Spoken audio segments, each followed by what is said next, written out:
नमस्ते भैया बहनों। आज मैं आपको पढ़ा रही हूँ सिंधु घाटी सभ्यता का शेष भाग। महावीर और बुद्ध। महावीर और बुद्ध वर्ण व्यवस्था।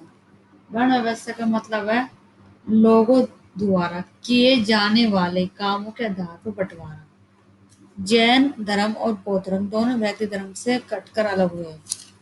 कटकर मतलब होता है बेटा कि जैन धर्म और बौद्ध धर्म दोनों वैदिक धर्म से अलग हुए। ये वैदिक धर्म की शाखाएं हैं। ये ना तो वेदों को प्रमाण मानते हैं और ना ही आदिकाल के बारे में कुछ कहते हैं। दोनों ही अहिंसा पर बल देते हैं। तक इनके दृष्टिकोण तक एक सीमा यथार्थवादी तक बुद्धिवादी है। इन धर्मों जीवन का और विचार में सत्य तथा इस तपस्या पर बल देते थे। ये जैन धर्म संस्थापक महावीर थे। बौद्ध धर्म संस्थापक हमारे बुद्ध के समकालीन थे। दोनों ही क्षत्रिय थे। बुद्ध की मृत्यु ईसा पूर्व 544 में। तभी से बौद्ध धर्म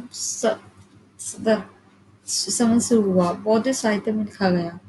बुद्ध का जन्म बैसाखी पूर्णिमा को निर्वाण में इसी दिन हुआ था और इन पंक्तियों को नेहरू जी ने इसी तिथि इसी तिथि को निर्वाण भी इसी दिन हुआ था। माता बुद्ध ने प्रचलित धर्म अंधविश्वास कर्मकांड पुरोहित पुरोहित प्रचंड निहित स्वार्थ आध्यात्मिकता आदि की निंदा की। ठीक है बेटा।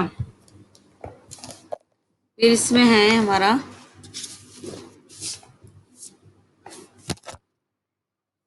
तक्षशिला में बनी बुद्ध की प्रतिमा मनोविज्ञानी विश्लेषण की थी।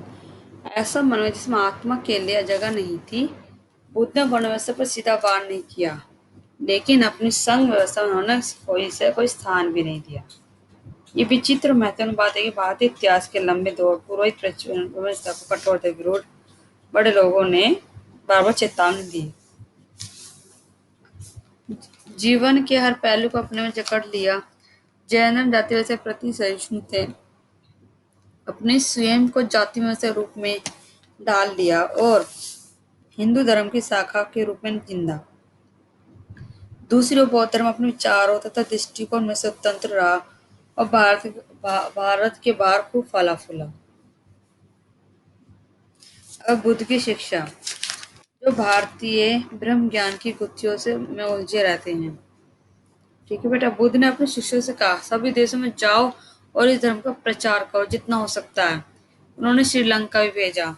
इस धर्म में जातियां आकर इस तरह मिल जाती जैसे कि समुद्र में आकर नदियां मिल जाती। अलग तरह की जो नदियां होती है समुद्र में मिल जाती। इसलिए इस धर्म में कोई भी जाति हो सब जाति मिल जाती है आपस में। कोई भेदभाव नहीं होता। उन्होंने सबके लिए करुणा का प्रेम प्रेम को संदेश दिया क्योंकि संसार में घृणा का अंत से घृणा से हो सकता है। और किसी से कोई लड़ाई झगड़ा कर रहा है अगर उसको हम घृणा से जवाब देंगे तो घृणा फैलेगी।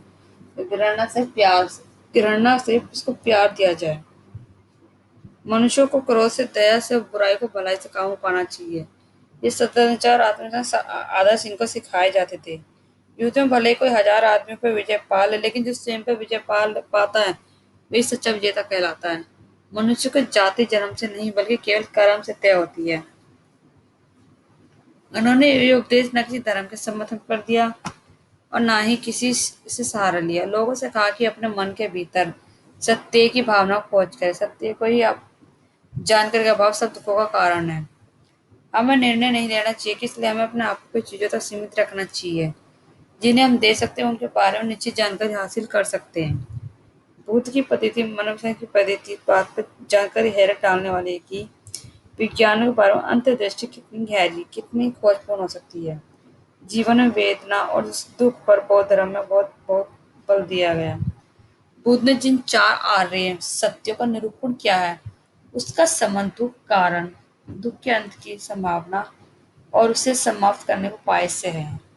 दुख की स्थिति के अंत में निर्वाण की प्राप्ति बुद्ध का माध्यम मार्ग है। ये अतिशय भोग अतिशय तप के बीच का रास्ता है। जो व्यक्ति अपनी शक्ति खो देता है वह सही रास्ते पर नहीं चढ़ सकता। जो ये माध्यम मार्ग आर्य का अष्टांग मार्ग है।